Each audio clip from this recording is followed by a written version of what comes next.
if I can go ahead and do this, and because I've got, my wife is going to want me to go, I may have to leave early and to go to get something to eat.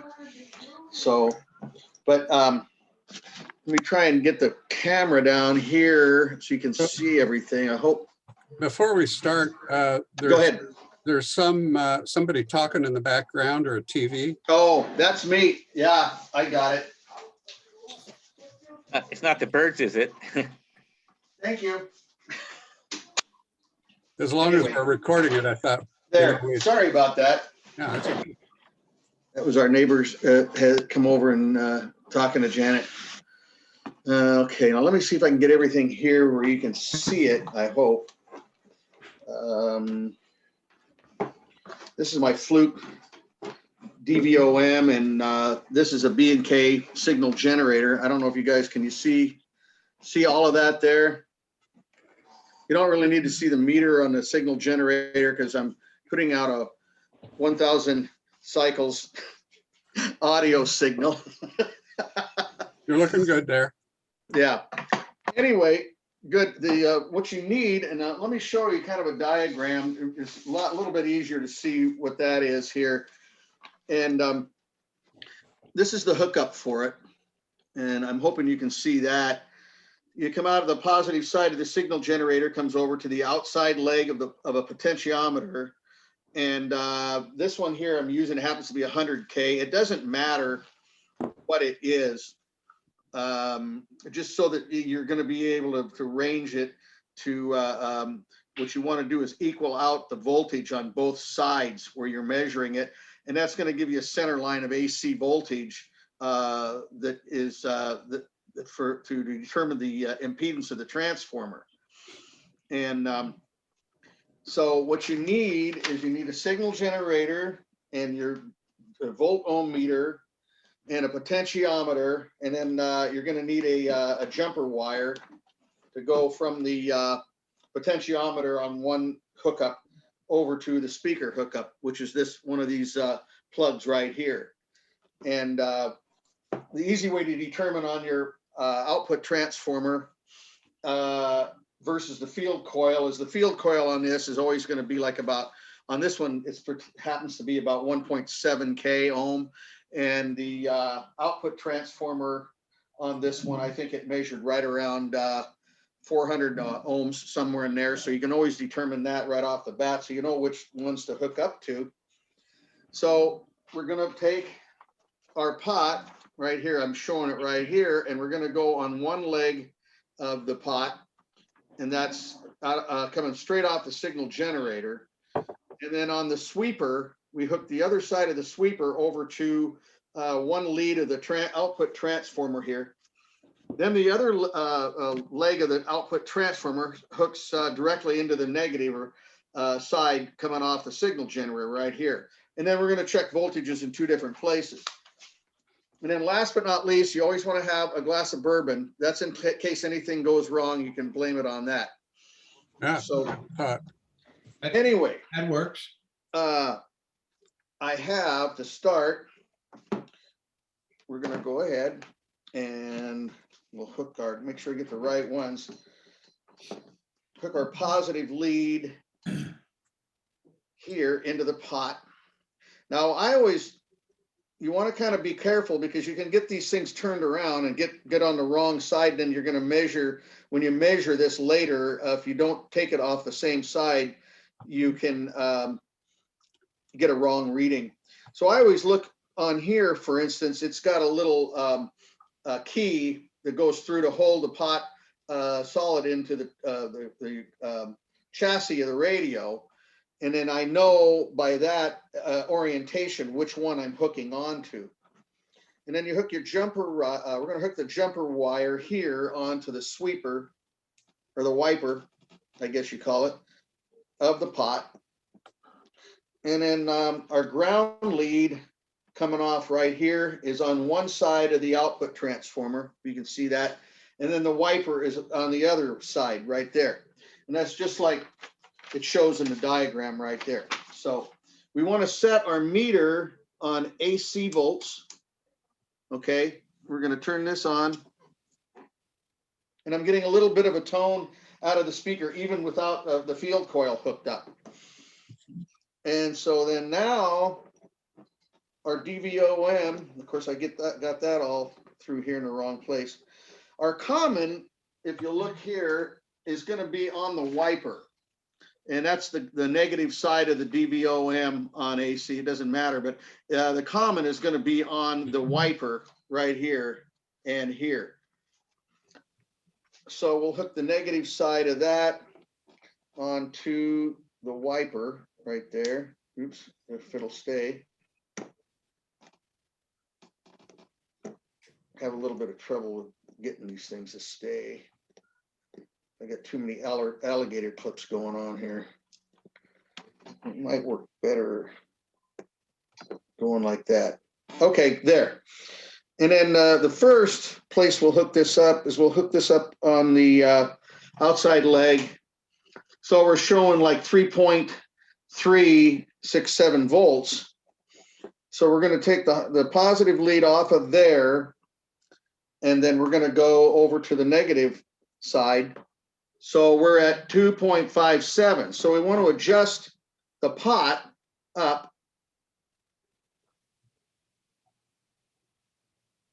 to about, well, let's go to about 2.9 volts. And then what you're going to do is go back and forth with this until you balance it out and the voltage is the same on both sides. That's the goal. So now we're, oops, doggone it. Now we're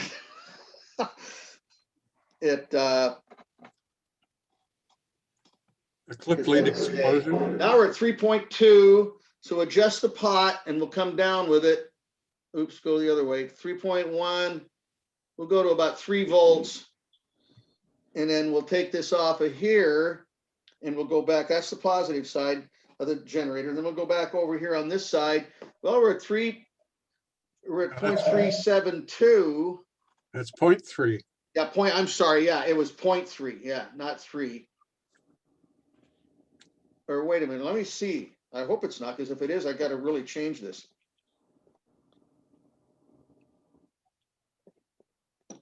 Oh, shoot. Sorry. There we go. No, it is. I got to go way down. Okay, so it is at 3 volts.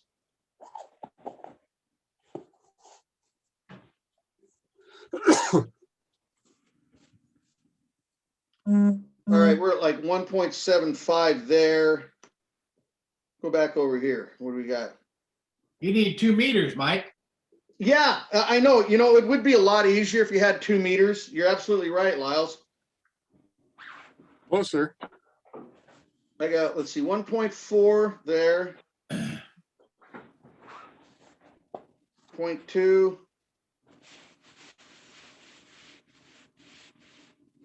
.1.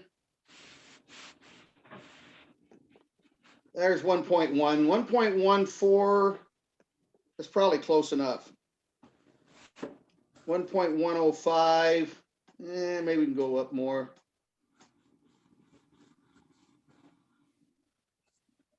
Oops. It's real touchy. I should have left it there.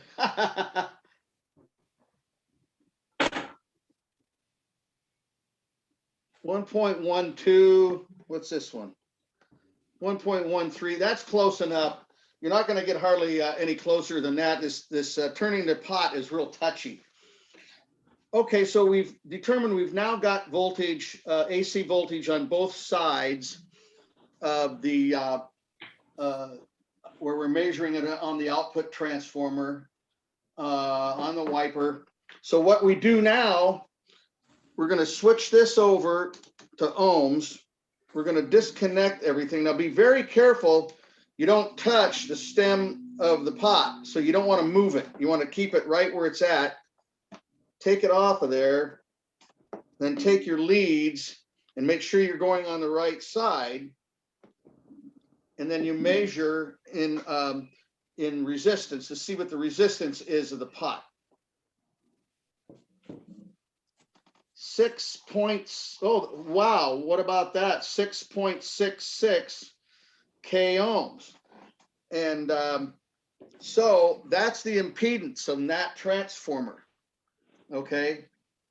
So then you take your tube manual here, and now this tube is a single-ended 42 in this radio. This is an Emerson 1934. And so in the tube manual under type 42, you look and make sure that this is a not a push-pull, but it's a single-ended, so single tube class A1 amplifier. And it is running at 250 volts of plate voltage, okay? And you come down to load resistance is 7K. So that's pretty darn close to 7K, 6.63. So that transformer is the right transformer to work in that too. Pretty good match. Yeah, pretty darn good match. Yeah. So that's how all that works, and that's how to check it using a pot and a audio generator in your signal generator, and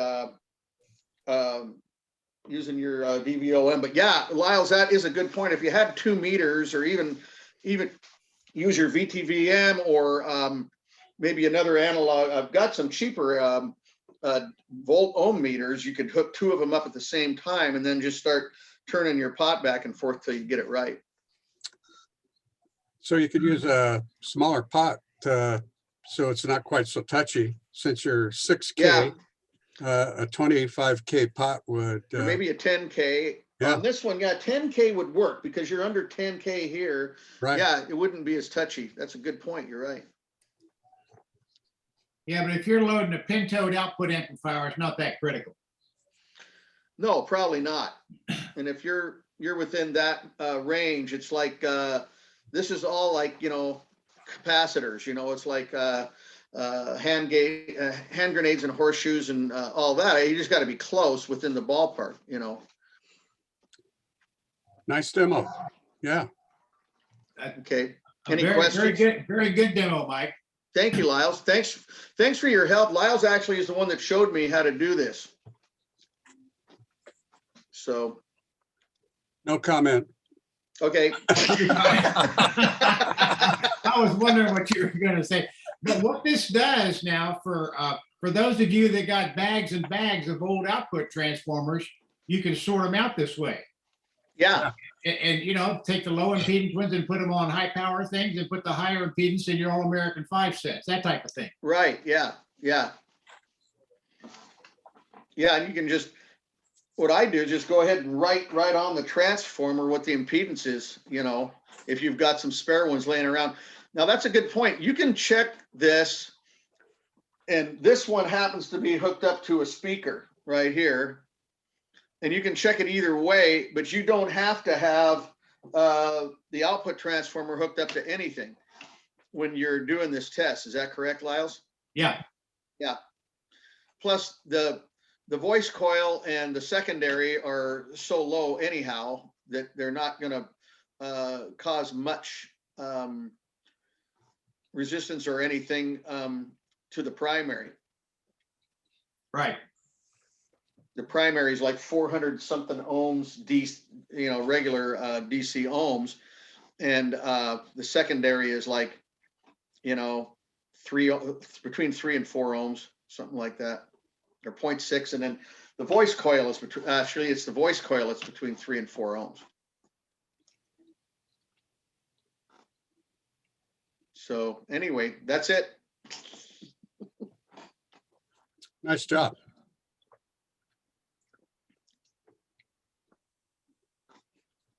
Yeah, that'll let us give us a chance to put some of our old transformers to use. Yeah, that's right. Hey, Mike, do you think you'd be able to do the auctioneering on Saturday, the 24th?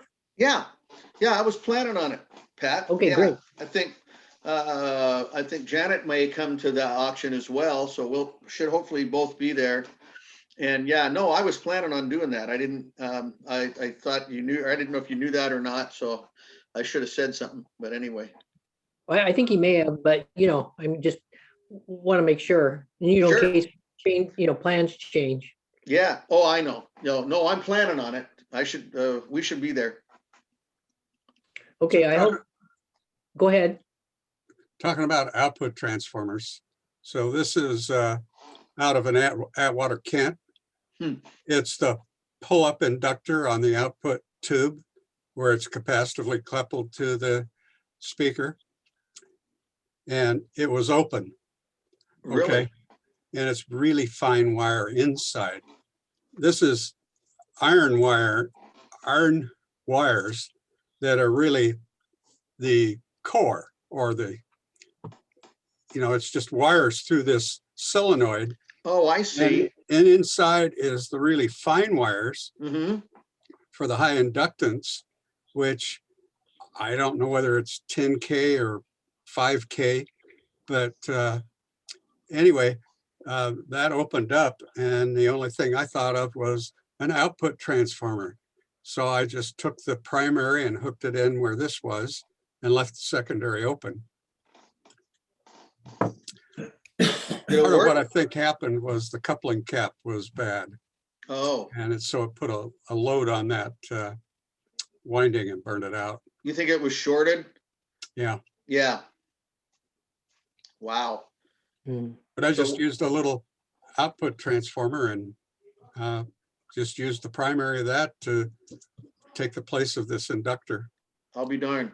Wow. So what kind of Atwater Kent, or what kind of tube was that? That's a 71. Oh, 71. So it was a battery set then, No, or no, not? it was an AC set. Oh, AC set. Okay. But of course, that was in the tar. Of course. Oh, okay.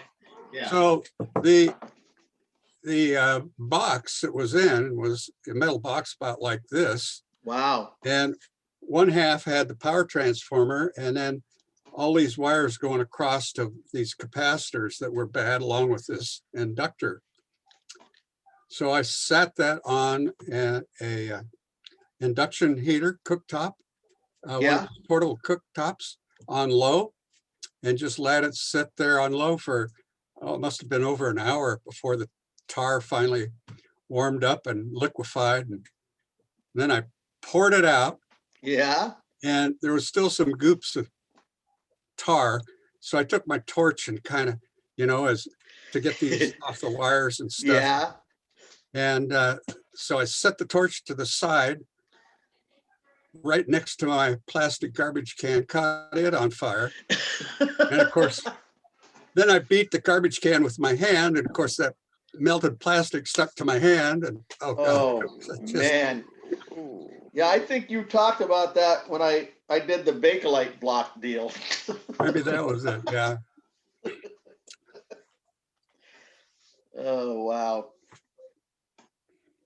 But anyway, the cooktop that worked pretty nice. Oops. There we go. Yeah, that does it. Anything, if you heating it up slow like that's a pretty good deal. Yeah, I don't know how I would have gotten the tar out otherwise, because Yeah. it was such a big mess. Not a big one like that on a big Yeah. can. You can do these little Bakelite blocks the way I've done it with putting a screw in there, and then you just suck it out of there, and it makes Yeah. a nice clean deal. But on one of those, I've done those, like I did an R7, I think, RCA, and it has all the bypass and coupling capacitors, not the electrolytics, but all of those are all shoved up into one can. And then you got all these wires coming out of there, and then they all go all over the radio. Yeah. I mean, it's a nightmare, but once you get it sorted out, but you had to get that whole big glob of tar and all those caps out of there, so then you can start over on it. It was they're quite a radio to work on. Will they all have ferrous metal in it? I mean, if it had copper or aluminum, it wouldn't work, right? I mean, you have to have some kind of ferrous iron core, right? Bruce? Steel. It's steel. So Yeah. as long as it has some kind of ferrous iron in there, Yeah. because some of the cans have aluminum outside, right? Or most of them Yeah. metal. Some of them The are little, tin. the little induction cooktops, they're kind of sensitive to what you put on them. You got to have the right kind of pan. Yeah. I think the copper is just too conductive, Yeah, copper won't work, definitely. Yeah. You have to have a ferrous metal, some kind of steel or iron. Yeah. They had a lot of people Basically- that complained about them because they would try these aluminum pans on there, and of course, it wouldn't heat at all. It's just like nothing. Yeah, they've got advantages and disadvantages. Yeah. As long as you have but I guess most transformers would have some kind of iron core, right? I mean, Well, this was actually the case. the You casing know, was iron, right? yeah. Okay, Mhm, which is even better because that way you heat it from the outside, right? right. Mhm.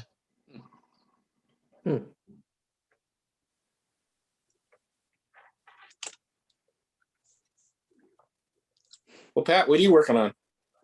Oh, I don't know, last time,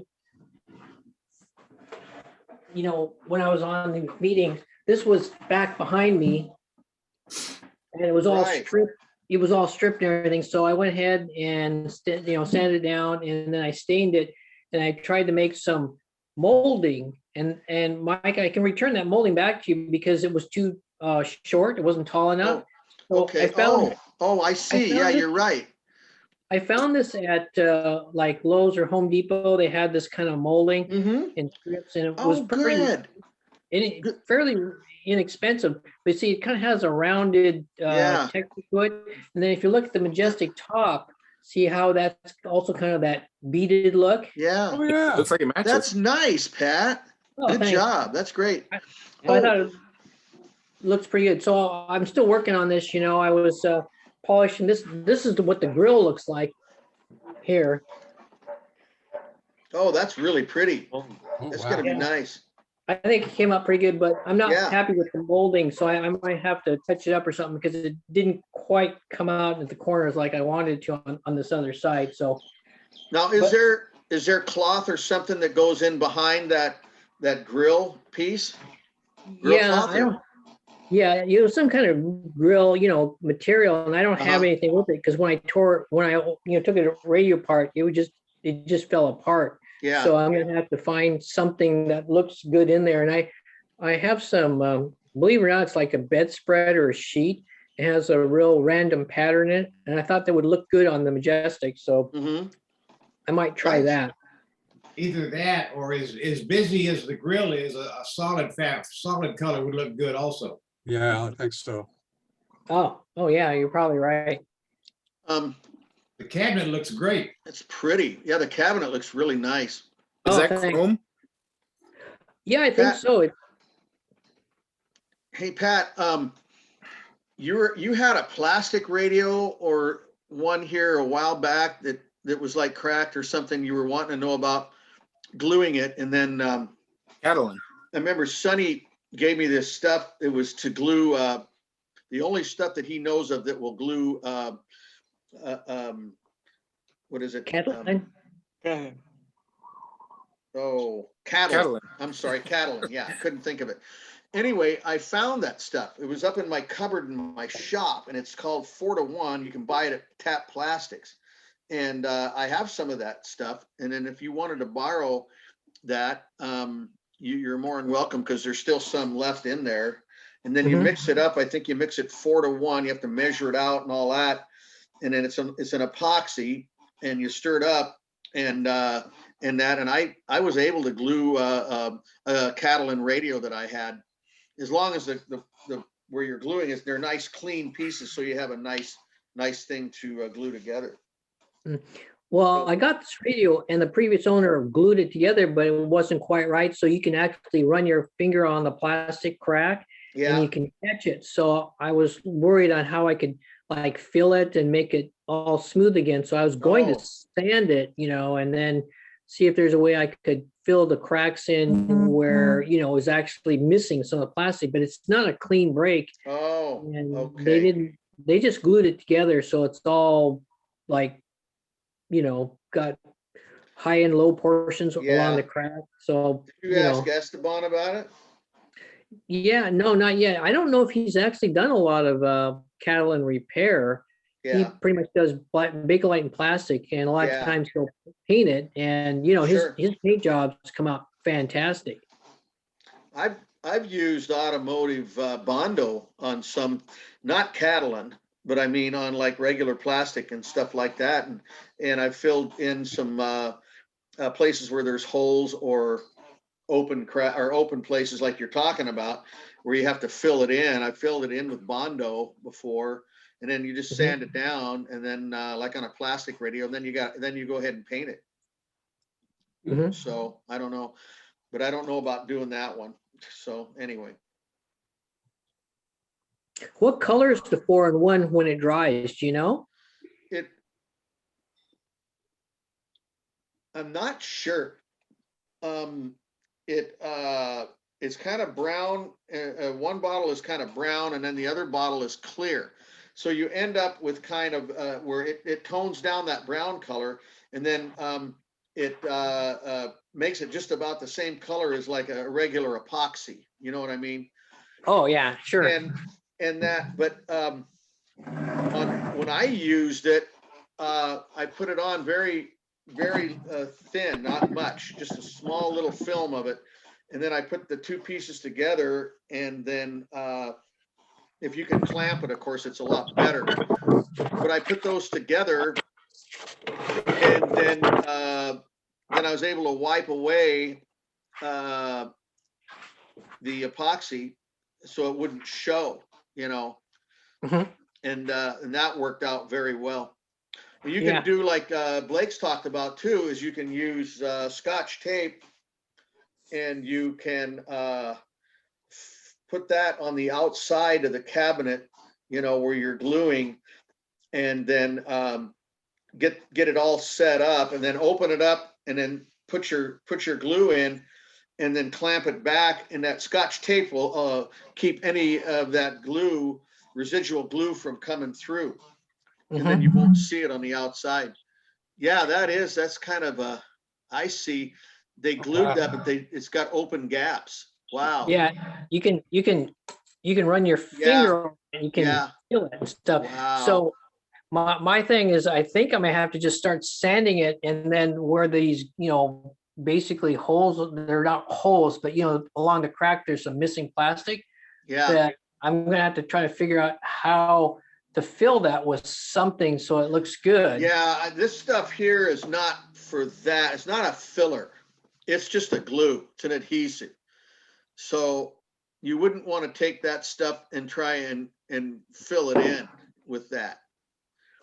Yeah. Because all it is just an adhesive. So I don't know, especially is that Catalan, Pat? Pretty sure it's a DeWalt. It looks like it. Yeah, I'm not sure the model number, but it Yeah. sure looks like Catlin to me, because Yeah. it's got that It does. swirly. It's got the swirl in it and stuff. Wow, what a drag. So, Yeah, I know. Almost wish they didn't touch it, but this is how I got it. Yeah.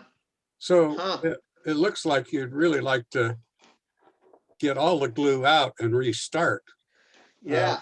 Is there something that will dissolve whatever glue they used, alcohol or something, so that you can restart from scratch? I don't know, because I have no idea what kind of glue they used. Yeah. That could be tricky too, because if you use something that's a harsh enough chemical to Yeah. dissolve the glue, you're going to start to maybe, dissolve the Catalan plastic too. I mean, I don't know. That can be tricky. I don't know. No, you'd have to do some trials, Yeah. Yeah. Yeah, it's hard to say. Oh, well. Well, you could start with water. Is it Elmer's glue? No, I have a weird feeling. I heard that you can use super glue on Catlin, but that's just what I've heard. I've never tried it. But see, this is kind of clearish. Sonny told me that he's tried super glue. He's tried different epoxies and different stuff to glue Catalan, and that 4-to-1 from Tap Plastics is the only stuff he's ever found that works on Catalan. So, I mean, that's just what he told me. So I think with his experience, I believe him. Yeah. But I don't think looks like you have more than just a glue problem there. You got, I don't know. Yeah. That wood I was gonna cabinet's beautiful, Pat. Oh, thanks. That, I'm working on that, and then I'm working on like a Philco, Junior. Blake gave me the, dial for it because it was bad, so he created a dial and gave it to me, but that's my next one. It's kind of just a little Philco, I think it's an 80 Junior or something like Is that. it an 80? I think so. I'm working on that next, but I'm waiting for some oxalic acid to come in because the top is got a lot of black in the grain. So I was going Yeah. to do that. So Blake, I can replenish your oxalate acid here pretty as soon as I get it in.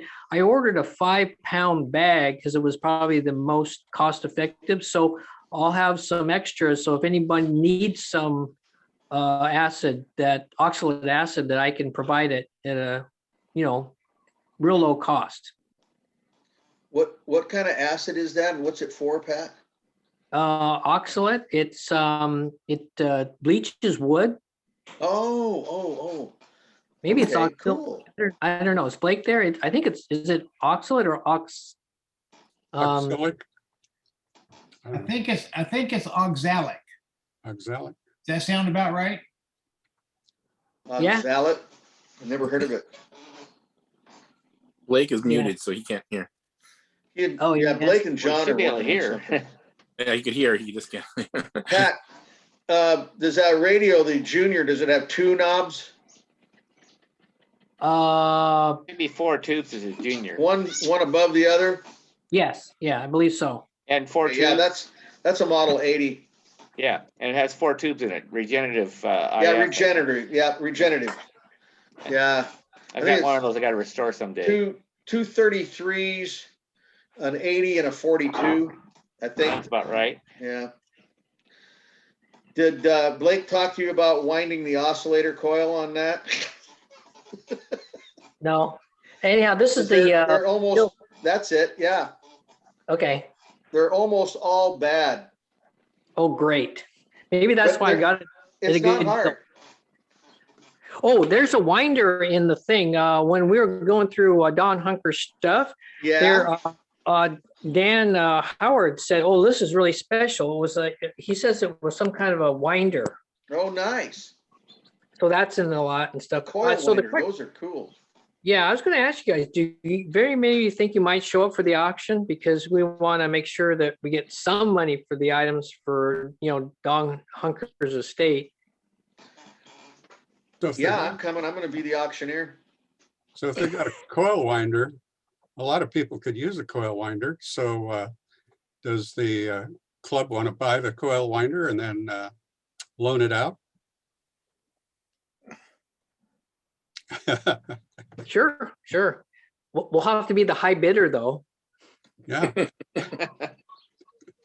But lately, the way the auctions have been going, I mean, the last one we had for some of the Jacobson items, I mean, those radios are going for what, $1 a piece, and the tube tester was what, $1. So, I'm hoping we're going to get more money for a lot of the stuff than that, just because, when we report back to, Steve Hunker, we're going to say, well, yeah, we got like $50 for everything. And, that's probably not going to go over too good. But they said they didn't care. But, if it was my dad's estate and we got hardly anything for it, I think I'd be kind of, wondering why everything went so low. Well, isn't part of the problem this COVID-19 thing? Does that hold the crowd down? Oh, yeah, I think so. Probably. Pretty sure. I could almost guarantee that. Mm. However, I don't know how to work around it. Does he Yeah. have the Don Hunker estate? Is there quite a few test equipment stuff? Yeah, there is. Did you see the pictures? I sent it out, so hopefully you can have a chance to look through it. But Yeah, I'll look through them. I want to do something real quick. I want to show you guys. I don't know how many of you guys are looking for tubes, but my power is about ready to die here. But let me just run over. So this is just like another typical estate where it's overtaken by a house. These are the resistors and capacitors, stuff like that. But these are the tubes. Nice. Wow. There's a lot of them in here, and we had to separate them. So I'm just going to leave them sit here because I'm not a tube person.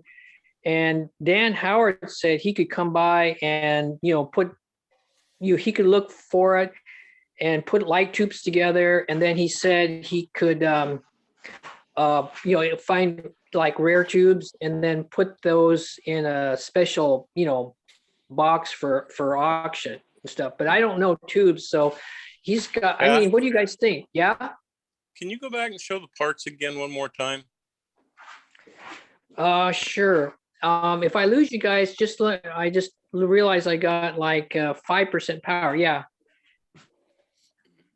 Thank you. That's all I needed.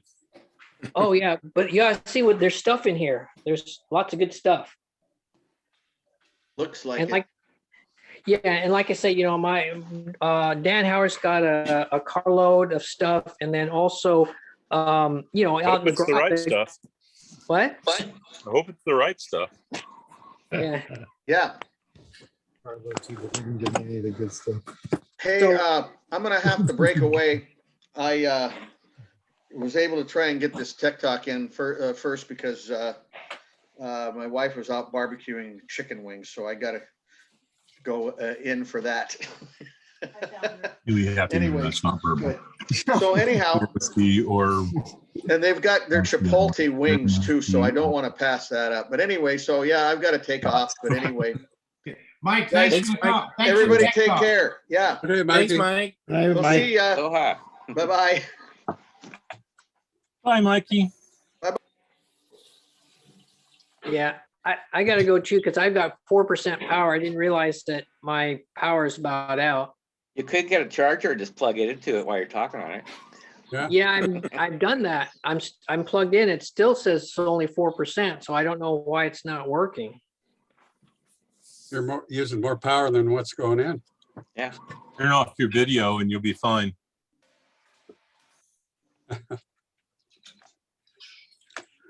So we got anything else going on? We're doing good. So We're doing How's Mark good. doing? Thanks for checking in. Am I done? Good, good. Was been doing a little couple little jobs last week, so. Little gardening since the weather's nice, but out there. Anything interesting? It's good. Well, Baby chickens, Brian, just about this I big. went up to, 5 little I don't know chickens. who it belongs to, but it's a repeater that's part of, I guess you could call it a compound, a 6 acre, belongs to one of the .com people. He has 6 acre property right next to the Mauna Kea Hotel, and next to the golf course. And it's a private little estate, and they have security people and maids and grounds people. So it's kind of like, it's in the 0.1% type. And I went down there to, they had lost connections with their repeater that's networked to a couple other sites on the mainland and another home that's a few miles away. And so it's helping the company that the two-way radio company that handles their communications troubleshoot and, change the settings on the repeater till we finally got it working right. So it's more of a network issue than a radio issue. But just kind of neat to, like I said, I don't know who it is. I know that they pay $300,000 in taxes alone on the place a year. Wow. Nice to see how the other half lives, right? Yes, Oh, yeah. So I don't know. It's one of those, somebody in Google or I don't know who. I mean, like I say, if I did know, I couldn't tell you anyway. But I've signed a disclosure, but I don't know. I always like to go to basketball players' houses or Phil Knight's house or stuff like that. Or up in West Lynn, there's some of those houses up there that are just crazy money. Trophy homes. Yeah. Well, the place doesn't look crazy, but I mean, there's 9 different like there's a main residence, and then there's several, I guess, like bungalows where they have like guest suites, probably separate bathroom and bedroom and small room and stuff like that. And the place where I was doing the work was kind of a garage that houses a lot of ATV toys and stuff, and then the laundry and storage of different surplus things, but it's nice. It's as big as my house, so.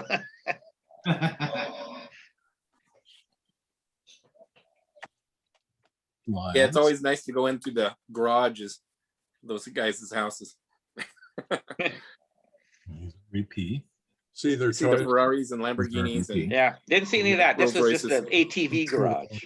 oh, there you go. That was just the toy garage. Huh? It's the toy garage. It was not the regular garage. That's low. That's down the hill from where I was at. Some of those houses on the Willamette River there, they have some incredible garages and cars in there. Yeah, across from Milwaukee there, they've got, the guy's got a what do you call it? Airplane with pontoons. Oh yeah, lands on the river. Yeah, lands on the river, and then he's got a thing that pulls it up to his garage, out of the river. And Oh, I'm sure this guy has a private jet parked at one of the airports while he's here. Wouldn't it be nice to have one in your garage, a plane that you could pull out and take off? Yeah. I got a Datsun in my garage. It feels like it's flying when I've got the top down and going about 80 miles an There you hour. go. There you go. Yeah. Bright red. Did you see the new one they're bringing out, the 400Z? No, but it all started with mine. So There you go.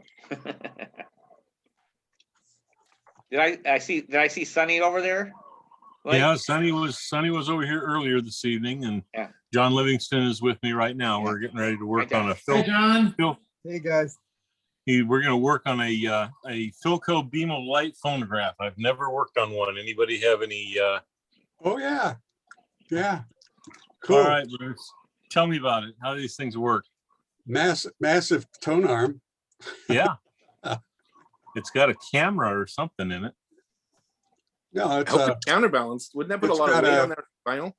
no, it's got a mirror connected Yeah. to the needle that Yeah, moves it around a photocell, yeah. and the light is not driven off of 60 hertz. no, it's not. No. The radio's got an oscillator, as I recall, 455 kilohertz. They feed that Really? light so you don't have hum. So it Yeah. detects the needle. No, the 455 kilohertz just heats the lamp. The needle wiggles the mirror. Isn't that Yeah. right? Okay. Yeah. Yeah. So this is the inside of it here. Yeah. So what I see is this cylindrical piece is the light. The mirror is here, it reflects, and then back here, there appears to be a, this thing Photocell. is a photocell. Oh, here it is back here. Yeah. So it emits the light, bounces off the needle, which rattles or off the mirror, rattled by the needle and back into this reader. Wow. But if you hit the filament with 60 hertz, you'd have hum, Right. modulation. And so they drove it. I don't remember whether it was 100 kilohertz or 455 kilohertz, but they've got a 6C5, maybe, driving that thing. I believe that's correct. I believe it's a 65. Yeah. It's a triode. Is it a triode? I thought it was a pentode. Oh, I don't remember. So. That was 50 years ago. I too have the crappy book that Mike has, and I love it. But Uh-huh. I recall a 65 is, and I may be wrong too. 65 is a triode. Okay. Yeah, 65 is just simple triode. Well, I'm thinking a pentode was driving it, whatever that was. Okay. Okay. Yeah. No, I think it was a pentode driving it. Okay. I don't know what kind of tube is driving it, but I think it's a 65, or it might be a lockle. The other end of this has got a pair of 6K6s in push pull. And I thought it had a 65 and then a bunch of 7-volt lockles. Well, those are just, this is what comes out of the back of the cartridge, and that goes into the radio. So I saw something on the internet where a guy redid that tone arm, and he used a LED and two sensors Okay. photodiodes. And so he had a differential. So when they moved back and forth, they had better signal to noise. Because basically, you've got to be on the sideband to make this work. Right. Yeah. And so he did something to make it more fully differential. Sounds like he did double sideband instead of a single. Yeah. Mhm. Okay. Oh, is it? I mean, these filaments on these lights, they're really slow, right? So I mean, you're just going to see pretty much a uniform light, even with 455 kilohertz. But with an LED, you'll definitely see a flashing on it. I mean, right? we're talking audio off of a 78 record, so we're not talking anything real sophisticated. And I'm glad you're on, because now you know where I was when I didn't answer your call. Sorry. I was on here and I have company. I like your picture. It's quite a likeness of you. Yeah, thanks. They say people and their dogs look a lot alike. My dog's way cuter than I am. Yeah, I had a Philco console with that changer in it. It worked pretty good. Well, we don't know what we've got here. We got to get the mechanics working in it. John's got the mechanics working pretty good, but you know, I've never fiddled with one of these beam of lights. Interesting concept though. Zenith had something similar where they brought it into the cartridge played into a detector of sorts. The Cobra arm or whatever. Yeah, it was a Cobra-matic, and it did not have audio coming out of it that came into the radio's audio system. It came in through a detector of sorts. And I want to say it was about 1948, 49-ish. Mm-hmm. Yeah, I'm not familiar with that one. I want to say it was 48. Mhm. I know the workaround was we put a BSR in it. I've just heard of the Cobra arm, but that's about all I've heard of. So. Yeah. Now that may be what happens here, because his real desire is to have a phonograph that will play 33s and 45s, and this is 78 only. So yeah, I told him we would look at this, but well, I think you'll have fun playing with it though. oh yeah, Yeah. you know, and learn how it works. It looks like it's adjustable. I see some adjustments in here. Oh yeah. Lots of copper washers. Mhm. Yeah, you got to get the sideband lined up in the middle.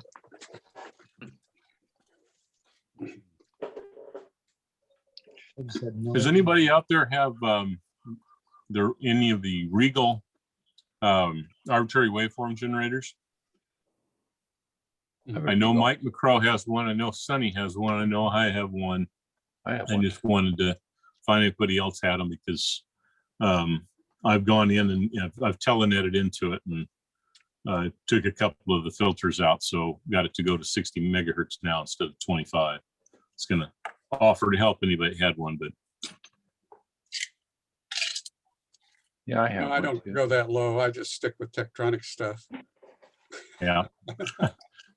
I think I think I have David Pidwerbecky to thank for that. He kind of got me started looking at the forums and got my scopes open, got my one scope opened up, which I sold. Now I'm getting another one. I'll probably open it up as well. But the generator was a little bit more of a trick. It's a little harder than just shoving a USB thumb drive in the front of it and telling it to go. Oh, You just had to use a putty window, right? And write a command over putty to it. Yeah, basically you have to format a thumb drive and put the critical files on it, and then you have to telnet in and go into what they call a Skippy window, and then you can talk to the unit and direct it down to the drive and run commands. I ran one command to open up the 60 megahertz and another one to officially change the model number. Yeah, works fine. mm-hmm. Used to stop at 25, and now it stops at 60. Well, just those stuck bits you got to move around a little, you know. That's right. That's right. Not You too- can either use them to guide you or use them to stop you. Yeah. Yeah, a lot So of the big scopes are that way. Yeah. Yep. Yeah. Yeah, my new DSO is supposed to be here tomorrow. I got the old DSO is sold, so Oh, you sold it. yeah, I sold it. I opened it up to 100 megahertz and then sold it. So what do you And think? cost me $6 to upgrade to the 2201 or 2301 or whatever it is.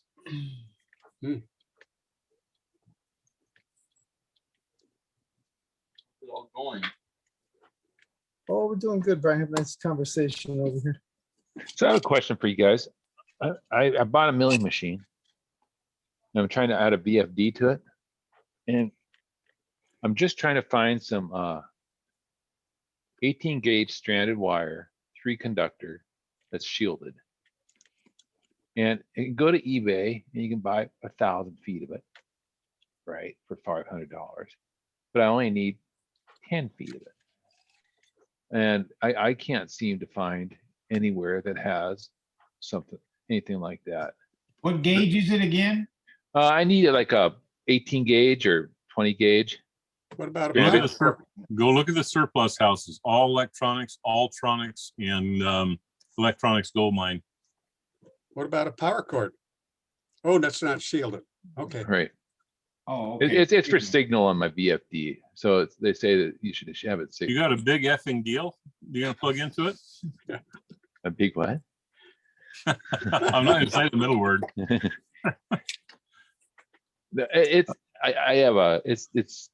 I have a VFD in it, so it's going into I have 230 volts going in, single phase. I've got 233 phase coming out of it. So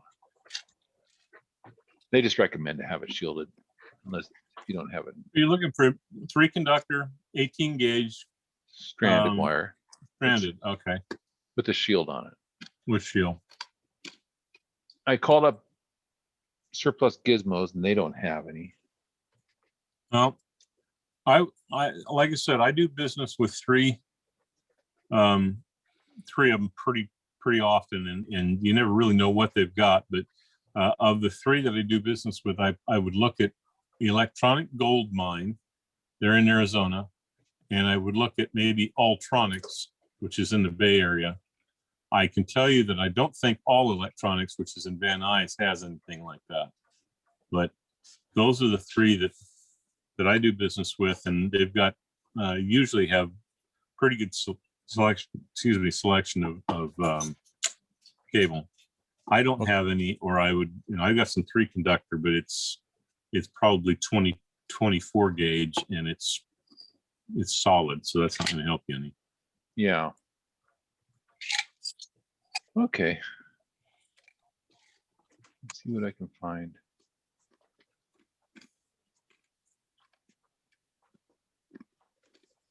I wonder if you could find some audio cable that might serve you well. I'm thinking the XLR is a 3 conductor with shield. You might be able to find an XLR that would have what you're looking for. And There's this thing called a plenum cable, stranded plenum cable. What it is just means you can put it up in the superstructure or up in the attic without Yeah. shielding or It's conduit. fire retardant. Yeah. fire retardant. Yeah. So you want to So- spread a fire from floor to floor. So there's some of it on here. I mean, this is all low voltage stuff. I found one on eBay. I didn't know what plenum meant though. Yeah. So That's right. maybe I could just order that. It's 18 gauge stranded shielded plenum Yeah. cable. Well, if you're a building inspector, it's a BFD. Okay. Yeah. So that would work then. Okay, I'll just do that then. What else you bring over, John? It's $1 a foot. Can you believe that? Well, Okay. Yeah, I want to get back into your RCA. Now, All there's right, a lot of issues with buildings and running wires above and below ceilings and here and there. What's this guy's name again? Unless it's in conduit, boy, you got to be really careful. Is that right? This thing's gotta be somewhat knowledgeable. I can't believe they were doing that in what, 1941? Mhm. Yeah. 41 We won. before the war? Wow. That was pretty bold and Well, aggressive. Philco was pretty well advanced. I mean, they had some interesting I had no idea. stuff. What you playing with there, Blake? Oh, this is that beam of light turntable. Oh, okay. It's actually got two stack controllers That spin. that spin together. I'll show you. So it's got one on one side of the turntable That's and right. one on the other. Yeah, I'd forgotten about So, that. It's kind of fun when the whole thing is running. You know, Yeah. both of those things are going. Yeah. What are going, Blake? Sorry. Oh, stack these, controllers. if you look in the lower right and the upper left, Uh-huh. The you can record see dropper. these things spin to drop the record. John is demonstrating. Trying to. The lovely John Livingston is demonstrating the reject on the motor, but I don't know if we're there. Here it goes. Oh, there we go. Here it goes. There they start spinning. So how many LPs could you have? They're not called LPs. What they're 78s. How many 78s could you have on there at one time? Looks to me like you could probably get a dozen on there from the size of the riser. You can set it for both 10 and 12-inch records. Oh, there we go. So that light is, that's the way the stylus, instead of having like a piezo on there, that's what they use. Yeah. So what they had was, stop for a second, John. What they had on this is, you can see the screwdriver here. This is the incandescent light, and it comes up and it bounces off a mirror in the front of the head, which has the needle attached to it. And then the beam of light is reflected back to this sodium cell or this receiver. So it comes out of the light, bounces off the front of the head shell and back here into the corner of the head shell where the beam is read and then transmitted down into the down the wire to the radio receiver. But aren't those cells like that? They're like microvolts, aren't they? Well, you got tubes in there. You can bring the signal up. No, it's not microvolts. It's a lot more than that. Is it? Oh, yeah. Yeah. Have you ever put a CD cell in front of light? Yeah. Not a fair amount. It's amazing. But anyway, the lamp has a lens in front of it to give it a sharper point onto the mirror. So it's pretty bright. It would be neat to see it work, but I'm not sure what percentage chance you think we got to get it there. I don't think we'll get very far because they're not going to want to spend the money on something going to play 78s. Next week, Blake can demonstrate it. Oh, geez, no, I have company next week.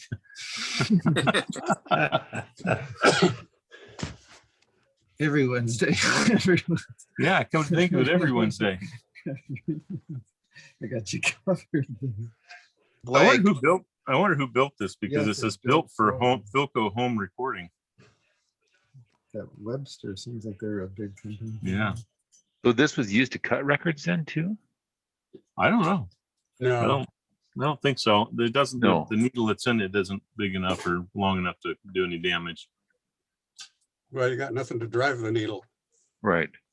It's just that mechanical follower. It's amazing that they can get the frequency range out of that. I mean, there's a lot of mass there for that little needle to try to move around. Well, how much bandwidth do you get out of a 78 record? Well, I don't know. I don't know what they really changed from that to, the basic idea of what they could put a 78 at and what they could put a 33 1/3. I mean, the 78, you're playing it with a nail.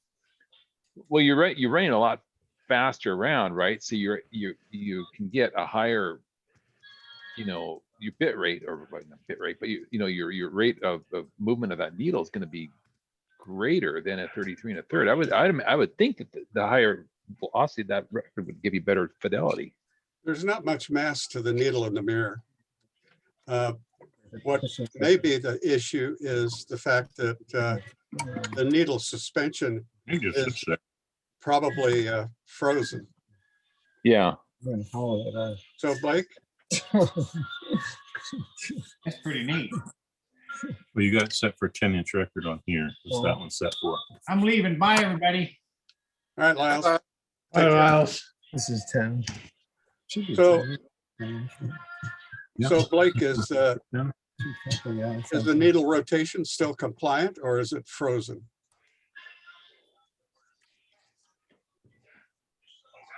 I don't remember how it was suspended. Maybe in hard rubber. Yeah, really. Bronze bushing, right?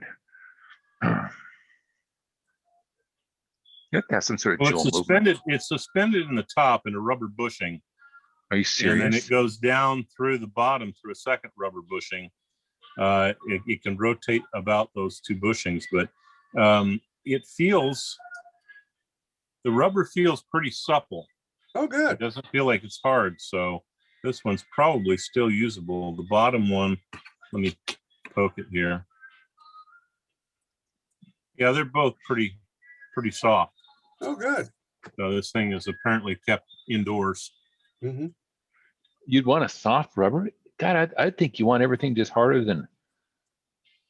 No, you want the beer and needle to rotate. vibrate in there. Yeah, remember now, you're not vibrating anything here. You're rotating a mirror Right. through a groove, so it has to have quite a little bit of give. If it was hard, then you wouldn't get nearly as much deflection on the mirror. And to me, that would reduce your bandwidth. No, I was thinking that the pivots on there, I would have thought would have been a dual movement, like a wristwatch.